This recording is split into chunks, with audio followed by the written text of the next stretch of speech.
Vamos chamar aqui na frente a secretária da Saúde, Beatriz Batistella. Por favor. Nosso presidente, Luiz Fernando Menucci. O Eduardo, nosso advogado querido do nosso grupo, Eduardo Leal. E o mediador desse bate-papo, né, que a gente é uma pessoa muito inteligente, está na Brasil há muito tempo, né, e participou lá no grupo, né, o Alex do King Temático. Obrigado, Alex. Venha também. E o bacana, assim, ó, e eu posso falar para vocês assim, ó, a Márcia Ursulac, né, que hoje está lá na Câmara Estadual e está sempre muito atenciosa, tal, sempre está falando com a gente. Eu queria matar ela, né? Queria matar, né? Mas depois, todo mundo, né? Mas depois, assim, né, o Will e Caran sabe disso, né? Porra, a gente, como é que ia pagar os funcionários, pagar a luz, pagar o aluguel, né? Mas realmente aí o problema que a gente depois descobriu, o Ministério Público, tal. Só que aí a gente mostrou o que é a Brasel, quem somos nós, e as coisas começaram a melhorar na nossa conversa. Eu e o Nelson, tá? Fomos muito bem recebidos. E aí teve domingo que o supermercado estava fechado, a gente pôde abrir, por causa dessa parceria que a gente fez com a Secretaria da Saúde, né? Então, assim, as coisas mudaram. E a Beatriz sempre foi uma pessoa muito bacana, né? Ela assumiu a secretaria, né? A Beatriz foi para a Câmara Estadual. A Márcia, a Beatriz está fazendo um trabalho maravilhoso. Então, quando vê essa questão do atestado, um horror, né, o Eduardo? A pessoa está assim, deu um espirro, né? Está com uma coceira na cabeça, pede um atestado de 7 dias. Eu acho que eu estou com Covid. Ah, estou com Covid, estou coçando minha cabeça, né? E já ganhei 7 dias, né? Então, fomos muito bem recebidos, né? Eu estive lá eu, o Alex, o Divaldo, né? E o Rafael Kula, e foi muito, muito bem recebido. E convidamos ela para poder a gente bater esse papo aqui hoje. Então, assim, por favor, vocês podem sentar, e já queria passar para o mediador, Alex, para começar o bate-papo aí. Bom dia a todos, bom dia secretária, Luiz, todos envolvidos. Eu queria começar essa conversa, já que ela é rápida, né? Eu estabeleci 4 coisas básicas, né?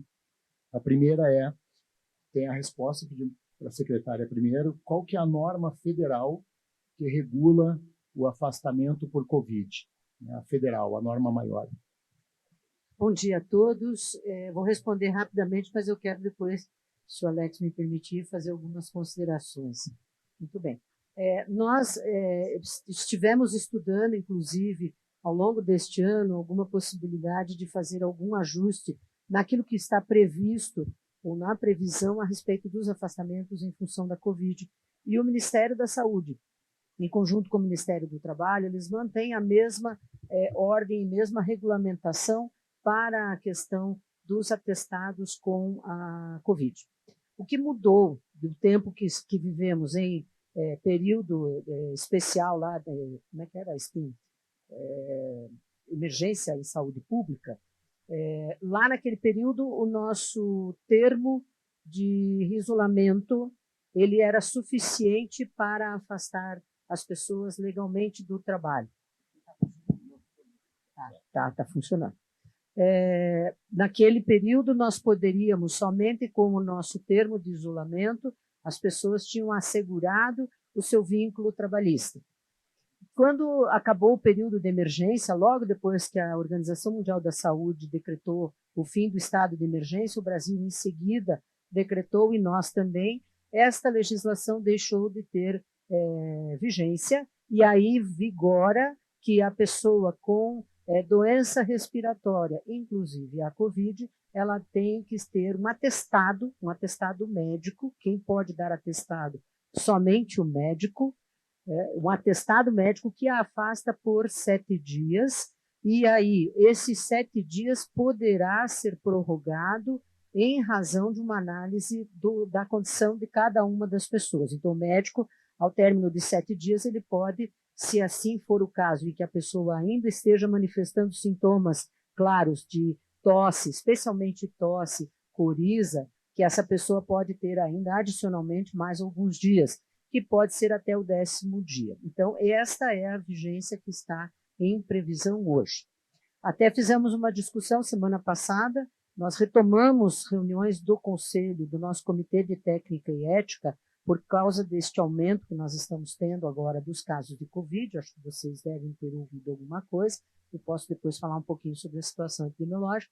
E ficou uma discussão, porque o atestado, ele isola, ele assegura que a pessoa não precisa estar no seu ambiente de trabalho, mas per si ele não indica o isolamento necessariamente. Então a pessoa não vai trabalhar, mas ela vai na academia, ela vai no cinema, o que não é recomendado. Então nós estamos recomendando, enquanto vocês estavam apresentando algumas coisas aqui, eu estava justamente validando, nós estamos publicando hoje uma nota técnica com as recomendações que estamos fazendo neste momento. Então, para a Covid, é importante que tenha-se o atestado, para que a pessoa tenha, então, assegurado a sua questão trabalhista, né, os seus direitos trabalhistas, mas que ela também vá para o isolamento, porque tudo isso só tem uma lógica, né? O atestado e o termo de isolamento, ele só tem uma lógica, é a gente interromper, fazer a interrupção da cadeia de transmissão, porque é assim que todos nós aqui vivemos,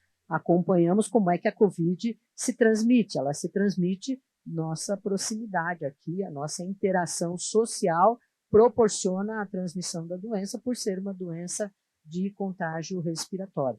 Então, esta é a situação que diz respeito ao atestado da Covid no que vivemos hoje. Se me permite, só dentro disso, uma dosezinha de realidade, né? No mundo dos restaurantes, a gente tem, por exemplo, o grupo do taxas e tarifeiros dos empregos. Então, eu sei que muitos recorrem, é uma necessidade do mercado, e a gente vê nos nossos restaurantes, que a pessoa está com atestado no nosso restaurante, mas está trabalhando à noite de taxa em outro lugar. Então, o afastamento não só da atividade física, da atividade social, também deveria ser algo que a gente não tem como coibir. Então, o dono de restaurante se vê numa situação muito difícil nesse momento e acaba contratando, muitas vezes, um tarefeiro para suprir o funcionário que saiu de atestado, que também está com alguns sintomas, mas que não vai mostrar atestado porque precisa da taxa do dia, né? Então... Alex, isso não acontece somente nos restaurantes. Nós, do Serviço de Saúde, eu acho que sofremos mais do que todos vocês aqui no público, porque o profissional de saúde tem muito acesso ao colega. Então, nós temos muitos casos em que a pessoa, como ela é vínculo trabalhista num estabelecimento, num hospital, e no outro ela é um CNPJ, alguma coisa, às vezes naquele lá ela vai, nesse aqui ela não veio. Então, vale aí a consciência e o alerta de todos nós, no sentido de construir ambientes em que as pessoas não fiquem dando esses golpes na gente, né? Mas isso é um trabalho difícil. O que nós orientamos as nossas equipes é que sempre elas façam, no juízo da sua atribuição, o melhor uso da ferramenta atestado, que isso seja usado realmente naquilo que é previsto, que está na previsão legal do profissional fazê-lo. Agora, como que o cidadão atua nesse meio é uma questão de educação, é uma questão de cidadania e de civismo, né? De melhorarmos esse patamar dos nossos colaboradores, de que forma sejam. Posso fazer um comentário aqui? Pode. Por exemplo, eu tive um caso ontem de um atestado, comprovadamente com Covid, quer dizer, ele não me mandou atestado, mas disse que tinha feito o exame, tá? E ao lado dele, quando ele estava conversando comigo, estava a esposa, ou seja, na realidade ele não estava tendo nenhum isolamento. Então, provavelmente ela também estava passando a Covid para sua esposa, né? Então, isso é um problema de responsabilidade, de consciência, né? E isso é uma coisa que a gente tem dificuldade, infelizmente, a gente não consegue ver isso com muita assiduidade. Alex, deixa eu responder a sua pergunta. Não, você já tem a obrigação legal de entrar na situação se o Estado pode normatizar alguma coisa diferente. Exatamente. Tem uma nota técnica 6 de 2023 do Ministério da Saúde, ou seja, nível federal. E aqui, nessa nota técnica, ela trata exatamente dessas questões de atestados, tive contato, tenho sintomas leves, mas não fiz exames, ou fez exame quando esse exame deu positivo, então ela tem essa nota técnica do Ministério da Saúde, ela trata passo a passo. Tenho sintoma leve, mas não fiz exame. O que eu tenho que fazer? Eu tenho sintoma leve, fiz exame, mas não teve resultado positivo ainda. Ou eu tenho um exame clínico epidemiológico, eu estava conversando com o Marcelo e o Daniel, nessa nota técnica fala de exame clínico epidemiológico. Se é um exame clínico epidemiológico, e daí o pessoal da saúde pode me corrigir se eu estiver errado, é impossível você fazer um exame clínico epidemiológico, como trata da nota técnica aqui, por telefone ou por vídeo. Não tem como um médico medir a sua pressão, a sua temperatura, para saber se você efetivamente está com aqueles sintomas que você está dizendo. Então, eu acho que é bem importante até, Luciano, a gente pode fazer, com base nessa nota técnica, um passo a passo. E põe no grupo da Brasel ali, falando, olha, tem sintoma leve, não aconteceu tal coisa, tem sintoma leve, mas fez o exame lá no 5º dia útil e deu negativo, volte a trabalhar. Tem sintoma leve e deu negativo, o isolamento está suspenso, volte a trabalhar. Então, a gente pode fazer, com base nessa nota técnica, Luciano, um passo a passo aqui do que tem que ser feito, né? Quais são as circunstâncias, as consequências. E o restaurante pode acelerar o processo custeando o exame na dificuldade do funcionário colaborador ter acesso a esse exame de forma mais rápida? Isso funciona? Funciona, pode. E a secretária também pode responder depois. Na época, eu posso falar, por conta da época da pandemia, aconteceu muito isso.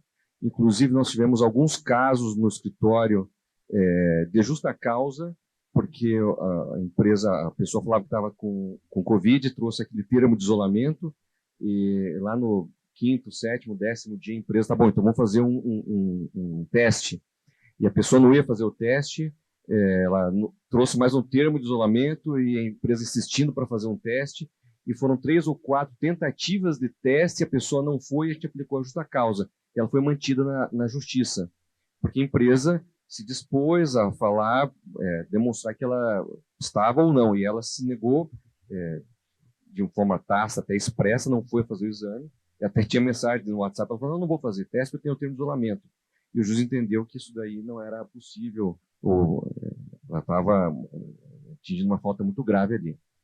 Se eximindo da obrigação. Se eximindo da obrigação. Respondendo a tua pergunta com relação à hierarquia de leis, com relação à norma de saúde, a Constituição fala que os estados, municípios e União, eles são concorrentes. São todos esses entes, eles vão cuidar da saúde e legislar sobre a saúde. É uma competência concorrente. Entretanto, a competência da União, ela, não quero entrar muito na questão técnica, doutrinária aqui e tal, mas o que se entende, o que se fala é que a Constituição determina que a União ela faz normas mais gerais. E aí sim os estados e municípios regulam, complementam aquelas normas gerais com relação à saúde. Então, respondendo a tua pergunta, tem uma hierarquia, sim, na legislação. Então, nesse caso, o Estado pode complementar. Ele não pode tirar uma lei qualquer do bolso e falar alguma coisa diferente do que tem uma nota técnica ou até uma legislação federal nesse sentido. E qual que é a visão da secretária? Só 2 aspectos que eu acho super importante isso que o doutor Eduardo está trazendo. Até quando eu apresentei, nós seguimos aquilo que está na previsão que o Ministério da Saúde e o Ministério do Trabalho têm colocado a respeito disso, justamente para não entrar em conflito nesse tipo de competências, né? Nós aqui determinarmos um isolamento diferente do que está previsto nessa legislação. Isso a gente toma cuidado. O que acontece em algumas ocasiões é que, dada a realidade local, porque quando foi a pandemia, todos nós estávamos sob as mesmas condições. E em espaços, em momentos em que há uma situação local específica, a gente pode sim estabelecer algum regramento um pouco, mas que não pode ser conflitante, ele vai ser sempre complementar àquilo que está nessa previsão estadual. Um conceito da área de saúde, doutor Eduardo, e também a vocês para compreenderem, a questão do teste ou não teste, né? Bom, o teste é um recurso de apoio diagnóstico, né? A gente chama, inclusive, que é um serviço de apoio ao diagnóstico do profissional de saúde. Claro que muitas vezes ele é bem mais assertivo do que apenas a análise clínica, mas é possível fechar, como a gente chama, ou estabelecer diagnósticos a partir de critérios clínicos epidemiológicos. Este é uma atribuição que o profissional médico pode desencadear o seu raciocínio e estabelecer um diagnóstico. Houve tempo durante a pandemia, vocês vão lembrar, que não tínhamos testes disponíveis para todo mundo. Houve um tempo em que o teste rápido, nós só tínhamos o sorológico, que levava quase 10 dias para ficar pronto o resultado. Daí já tinha passado o período da Covid. Então, era uma tecnologia que não estava condizente com a realidade do momento pandêmico que vivíamos. Daí vieram os testes rápidos, né, que são chamados rápidos porque em algum tempo, já tomada a amostra do material, você já pode estabelecer o diagnóstico. E que no começo esses testes tinham um grau de assertividade muito baixo. Não sei se vocês vão lembrar disso, a pessoa fazia o teste, dava negativo, fazia de novo 2, 3 dias depois, dava positivo, porque os testes não eram bons. Felizmente, tivemos uma resposta muito positiva da indústria farmacêutica, que hoje produz testes COVID e também o combinado da influenza, numa assertividade para cima de 95%, o que já configura um teste de maior segurança para quem está utilizando. Há momentos em que você... e daí depois, entrou o autoteste, né? A indústria produziu uma coisa chamada autoteste. Este autoteste, em razão da técnica de coleta, ele não pode ser o teste que define diagnóstico, porque o cidadão pode fazer uma coleta insuficiente de material para que haja positividade do material analisado. Por isso que ele não é aceito. Embora o grau de assertividade dele é alto, mas quando a técnica é adequada. Como precisa fazer a introdução, aquela coisa que eu acho que todo mundo fez aqui. Teve alguém que não fez teste? Teve um lá que não fez, viu? Nós vamos proporcionar para ele essa experiência inenarrável de fazer um teste de suave nasal, né? É muito chato, né? Porque ele precisa passar essa primeira barreira aqui da Até ficou na dúvida se ele não vai no cérebro quando isso acontece. Exato, a gente pensa que está tirando um pedaço lá do cérebro da gente, isso mesmo. Então, às vezes, ele é muito assertivo, o autoteste, mas em razão da coleta, a gente não pode ter a garantia de que seja negativo. Sim, o critério epidemiológico, doutor Eduardo, ele pode ser estabelecido pelo profissional médico a partir até de uma videoconsulta. Isso está previsto, tem legislação para isso. Nós temos hoje uma central de videoconsultas que chama Central Saúde Já, 33509000, que eu recomendo que vocês, quando precisarem, façam uso, desde que sejam curitibanos. Nós temos todo o registro, todo o trabalho deste atendimento, todo em prontuário eletrônico e tudo é gravado. Então, a nossa equipe consegue perceber, infelizmente, não vai ser assim para sempre, cidadãos que querem ter um jeitinho. Inclusive, a nossa equipe já sabe, hoje acho que vai ter show em Curitiba, porque daí vem sábado uma enxurrada de gente ligando na central, porque daí não quer pegar o plantão lá, o turno no restaurante, no hospital e tudo mais. Então, a nossa turma está bastante atenta a isso, e isso é um exercício de cidadania, tanto da nossa equipe, quanto das pessoas que estão utilizando. E aí, quando a pessoa começa com uma conversa, que a gente chama uma conversa mole, a gente não atende e orienta para que ela procure o serviço presencial, seja na unidade de pronto atendimento, seja na unidade básica de saúde. Fura, eventualmente pode furar. E tudo aquilo que vocês tiverem de alguma coisa que não esteja em acordo, que vocês entendam que não estejam em acordo, a gente pode apoiar. Vocês podem procurar a nossa central e perguntar, olha, esse atestado aqui, ele é de veracidade, ele está correto, ele é um atestado realmente emitido pelo sistema? Porque como é uma folha impressa, aí a criatividade do nosso cidadão, às vezes, vai às alturas, né? Então, ele pode estar forjando. Nós temos lá um serviço, que é um e-mail, eu não me recordo o número do e-mail, mas depois eu passo para você o e-mail em que vocês podem checar a veracidade do atestado, porque todo o atendimento realizado pelas unidades da prefeitura, se tem atestado, se tem termo de isolamento, se está registrado. Então, é possível checar a veracidade, porque, infelizmente, existe um comércio até de venda de atestados. E como funciona com relação ao médico que pode estar dando atestado falsificado? Como que fica a legislação com relação a isso? Ou o médico não faz ideia de que isso está acontecendo e a dúvida é essa. Legalmente, qual a atitude que nós devemos tomar? O médico, ele responde por seus atos na esfera administrativa, ou seja, conosco, quando ele é funcionário nosso, de alguma forma. Ele vai responder na esfera do seu conselho de ética, que é o Conselho Regional de Medicina.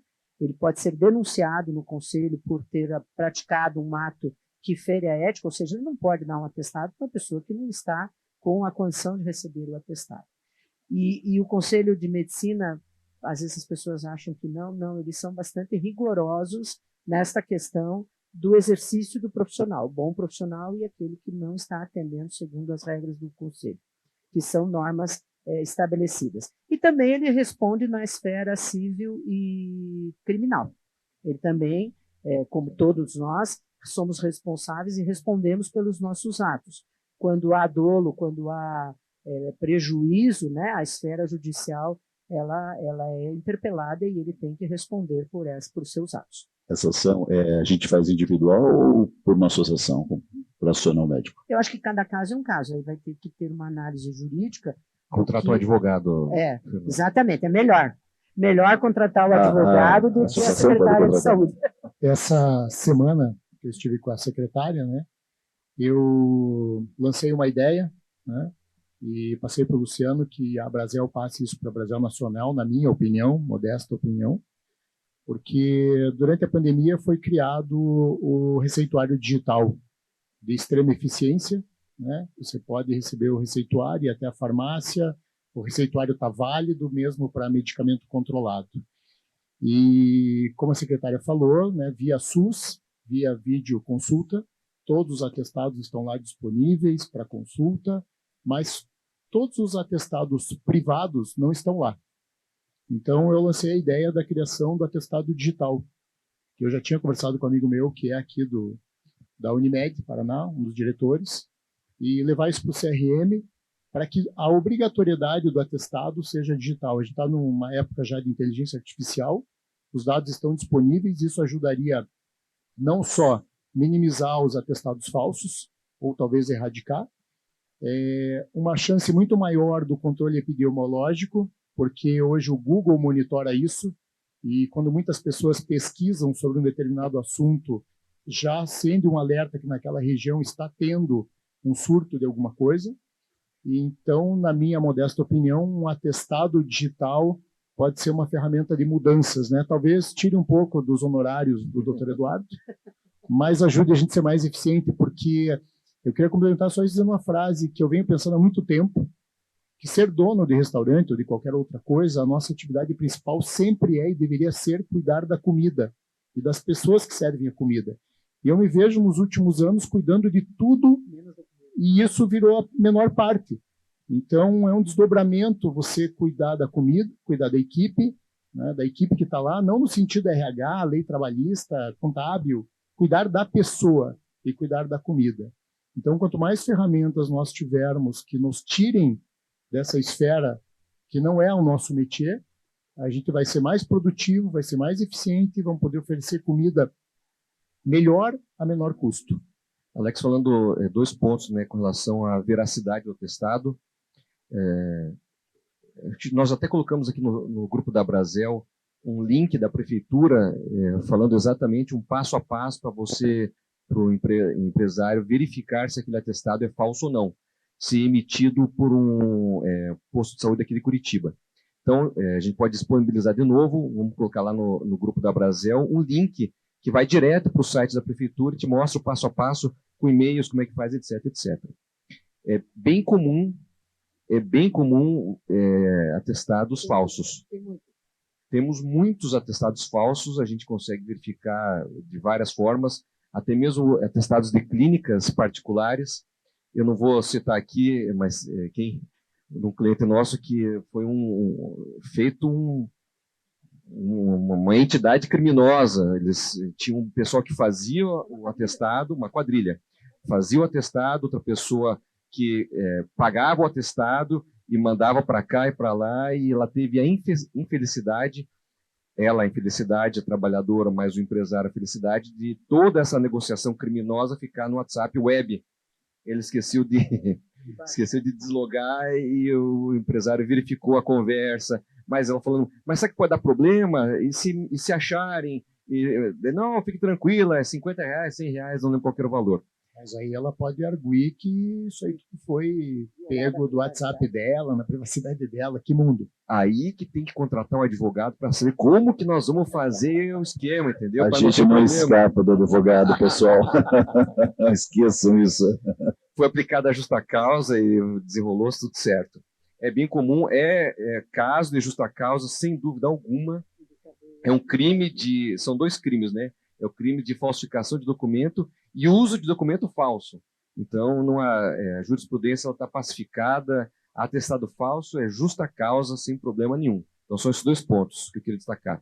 Veracidade, tem como fazer essa conferência na prefeitura, sai da prefeitura. Nos clínicas privadas, você também consegue entrar em contato com a clínica para saber se aquele atestado é verídico. E se for falso, justa causa, sem dúvida alguma. E, secretária, pegando um gancho aqui na conversa que a gente teve também essa semana, como que está a questão das vacinas? Porque a senhora comentou que a gente vai ter um enterro de vacinas aí, né? Não, pode poder. Então, primeiro eu quero fazer uma cerimônia, não de enterro, mas de uma maneira lúdica, vamos dizer assim, livre pensar. Nós vamos ter que desprezar vacinas essa semana e eu quero registrar todo esse desprezo e publicar para que as pessoas compreendam do que nós estamos falando quando a cobertura vacinal está baixa. Nós estamos jogando fora recursos que custam caro, como disse o rapaz aqui da gestão de resíduos, né? Nós estamos jogando fora, porque esse resíduo não vai poder ser aproveitado. Ele é um resíduo, inclusive, que tem um custo, ele é muito mais caro que o preço do quilo do lixo orgânico, ele é um produto químico, né? Então não dá para fazer nada, nem com frasco, né? Nós temos que colocar lá no aterro sanitário do lixo, do resíduo hospitalar. Eu quero falar que o Alex aqui sugeriu essa questão do atestado digital, e eu nessa próxima semana, dia 6 de novembro, eu vou receber lá na Secretaria de nova diretoria do Conselho Regional de Medicina, onde eu já vou apresentar essa sugestão para eles articularem junto ao Conselho Federal de Medicina essa ideia de fazer um atestado que o profissional médico possa usar este sistema, de forma que vá criando esse banco de dados a partir do Conselho Federal de Medicina, que aí ele abrangerá a totalidade dos serviços de saúde, não somente aqueles que estão vinculados ao SUS. Com relação... Muito bom. Tá bom. Não, pode continuar, o muito bom é muito bom que a senhora vai levar. Não, eu não quero também popularizar aqui. Não, mas a senhora eu quero aproveitar assim, duas informações que eu gostaria de compartilhar com vocês. Nós estamos no ano 3 da pandemia, né? Quase ano 4. Né? Março de 2020, a gente começou com essa confusão e vamos viver com este processo de Covid no nosso meio forever and ever. Não vamos nos ver livre deste vírus. E ele vai ser assim, nós vamos ter momentos em que ele vai ter um pico, vai dar um susto, vai dar um soluço, e nós vamos ter que saber lidar com ele. Nós já sabemos lidar com o vírus, certo?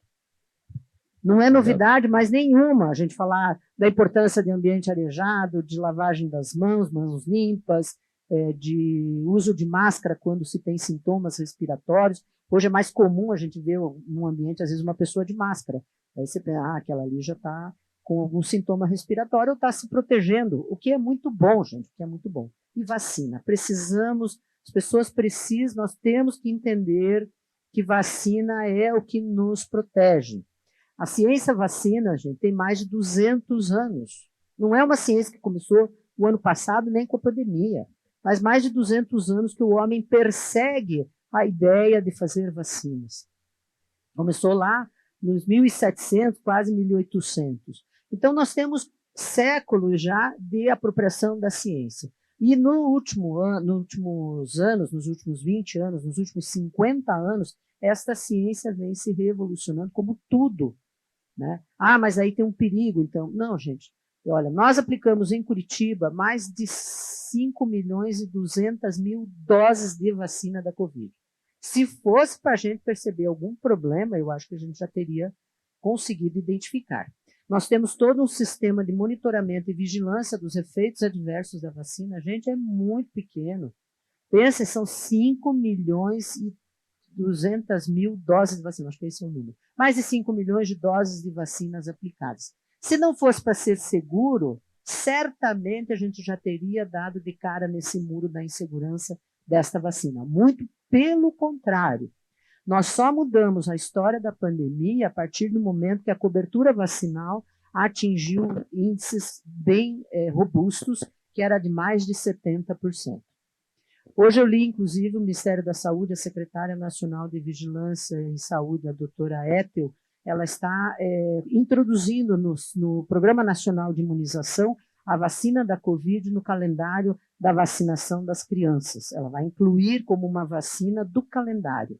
E vai trabalhar com a perspectiva, nós não vamos precisar a população inteira vacinar contra a Covid, mas os grupos prioritários. Quem são os grupos prioritários? São as crianças, são as pessoas com mais de 60 anos, porque eu não falo mais idosos, porque eu passei dos 60, então eu falo as pessoas com mais de 60 anos, profissionais de saúde, pessoas com alguma imunossupressão ou alguma doença crônica que indique a utilização de vacinas, gestantes. A gestação e Covid não combinam, morre a gestante. Nós tivemos 17 óbitos no ano de 2021 de gestantes por conta da Covid. Foi uma tristeza. Assim, num ano que tem pouca morte de gestante, que a gente gostaria que fosse 0, a gente tem 3 por ano. Naquele ano, 2021, foram 17. Foi 5 vezes, mais que 5 vezes, quase 6 vezes, o número de óbitos de gestante. Então, gestante é um grupo muito importante. Então, estas pessoas, esses grupos vão fazer a vacina anual, como é a vacina da gripe. Como é a mesma indicação da vacina da gripe. Então, eu peço que vocês, no seu âmbito familiar, no seu âmbito de trabalho e das suas relações de amizade, trabalhem essa ideia, convençam, digam para as pessoas, por favor, se vacinem. Isso é uma segurança coletiva. E nós não podemos jogar dinheiro fora. Desculpa, o Brasil é um país muito pobre para a gente jogar dinheiro fora. Jogar vacina fora, gente, é quase um pecado, no meu modo de ver. Então, eu peço muita colaboração de vocês. E agora, para encerrar, eu quero falar um último raciocínio, que é a nossa interação com a Abrazel desde a pandemia. Já antes da pandemia, a Secretaria Municipal de Saúde já tinha feito algumas parcerias com a Abrazel, até lembro fortemente ali nos anos 2000, 2003, 2005, acho que a gente tinha grandes parcerias com a Abrazel. Mas a partir da pandemia e com a proximidade que tivemos necessária, que tivemos que nos juntar para vencer aquele momento grave que vivemos em nossa cidade, a Abrazel foi uma das parceiras de primeira ordem. Eu tive a oportunidade, à época eu era superintendente executiva da Secretaria, e eu tive a oportunidade de conversar com todos os ramos produtivos, todas as cadeias produtivas da cidade, da alimentação, dos eventos, dos supermercados, dos shoppings, dos teatros, dos cinemas, das igrejas, dos clubes, das academias, dos circos. Nossa, gente, eu conversei com todos os ramos, eu aprendi muito naquele período, nossa secretaria aprendemos muito. E no começo, sim, fomos até porque ninguém sabia como é que era a história do vírus, ninguém tinha muita clareza, não tinha manual de como é que ia ser o impacto da doença. Nós tínhamos que vivenciar, e hoje a gente já tem uma vivência, mas a parceria que fizemos com a Abrazel, ela sempre foi uma parceria do positivo e do vamos superar. Toda vez que a gente entrava naquela maldita ascensão da curva, o Luciano e o Nelson já nos procuravam, e a gente procurava estabelecer, a partir de um bom pedaço de tempo, como que poderíamos, apesar do vírus, manter em funcionamento as cadeias produtivas essenciais, que era onde se enquadra ou se enquadrou a Abrazel. E ali foi um processo de mútuo aprendizado, foi indo e voltando, cedendo e puxando. Fizemos ali uma excelente parceria, que eu acho que é extremamente importante que mantenhamos esses laços, certo, Meni? Por quê? Porque eu vi ali, inclusive no plano estratégico de vocês têm 5 áreas. A primeira diz governança e articulação, e nós já me enxerguei ali. Mas me enxerguei nas fraquezas, porque vocês colocam claramente a burocracia municipal. E sim, a burocracia municipal ela é a que talvez tenha a maior interferência das esferas administrativas, tirando a cobrança dos impostos, mas é a instância que mais legislações e normas tem a ver com todos os estabelecimentos que estão na cadeia de alimentos. Sim, nós temos toda a área da questão do uso e ocupação do solo, que é importante, e existe todo um regulamento em nossa cidade que assim foi concebido ao longo dos anos e traz essa característica do que é Curitiba. Por que Curitiba tem uma característica que acaba chamando a atenção de muita gente? É porque tem essa legislação estabelecida e cumprida. Ela, às vezes, é muito chata, ela é muito rigorosa, mas tudo isso pode, sim, ser evoluído e aperfeiçoado na medida em que a gente vai aproximando as partes. Né? Não é minha área, urbanismo, uso e ocupação do solo, não é minha área, de forma alguma, a área que eu digo da saúde, mas a saúde tem que estar dentro desse contexto do uso e ocupação do solo por conta da licença sanitária. O alvará de funcionamento e licença sanitária para os estabelecimentos tem muito a ver. E fizemos, nos últimos anos, ali 18 e 19, uma grande evolução, que boa parte de vocês hoje já são parte desse processo, quando a gente está emitindo as licenças sanitárias de forma automática, entendendo que os empresários eles têm que ter a responsabilidade pelo seu estabelecimento e não para cumprir a lei tão somente. Não adianta, porque o nosso fiscal vira as costas e a realidade é outra. Então, nessa perspectiva, a Secretaria tem um passo muito importante e acho que foi um passo que contou com